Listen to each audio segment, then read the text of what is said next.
আশা করি সব ভালো আছেন। আমি আপনাদের দোয়া ভালো আছি। এগুলো হচ্ছে কচু গাছ। এটা হচ্ছে দেশি কচু। বর্তমানে বাংলাদেশে গ্রামগুলোতে কচু মনে হয় যেন বিলীন হয়ে যাচ্ছে। এই কচুগুলা সারিবদ্ধভাবে রোপণ করে থাকে। এগুলা লতি হয়, লতি। এই ফুল, এটা হচ্ছে ফুল, এই ফুল। আর এগুলো হচ্ছে শাক, কচুর শাক। এটা ইরিদান করছে, ধান ইরিদান।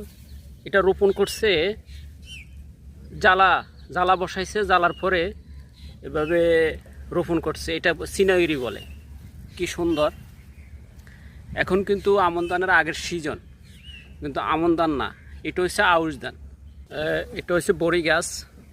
বাংলাদেশের গ্রাম অঞ্চলগুলোর দৃশ্যটাই অন্যরকম। গাছে গাছে পরিপূর্ণ, ফলে ফলে পরিপূর্ণ। একটা গাছ দেখতে পাচ্ছেন, এটা হচ্ছে সিডি গাছ। এটার ফল হয়, এই ফলগুলা এই এই আশা করি সব ভালো আছেন। আমি আপনাদের দোয়া ভালো আছি। এগুলো হচ্ছে কচু গাছ। এটা হচ্ছে দেশি কচু। বর্তমানে বাংলাদেশে গ্রামগুলোতে কচু মনে হয় যেন বিলীন হয়ে যাচ্ছে। এই কচুগুলা সারিবদ্ধভাবে রোপণ করে থাকে। এগুলা লতি হয়, লতি।